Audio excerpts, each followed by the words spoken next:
কক্সবাজারের চকরিয়ায় ঘের দখল, অপহরণ সহ বিভিন্ন সন্ত্রাসী কর্মকাণ্ডে জড়িত মূল হোতা বেলাল হোসেন সহ 4 জনকে গ্রেফতার করেছে র্যাব।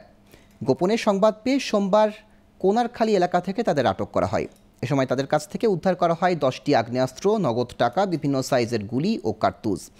দুপুরে র্যাব 15-এর কার্যালয়ে এক সংবাদ সম্মেলনে এসব তথ্য জানান র্যাবের আইন ও গণমাধ্যম শাখার পরিচালক কমান্ডার আরাফাত ইসলাম।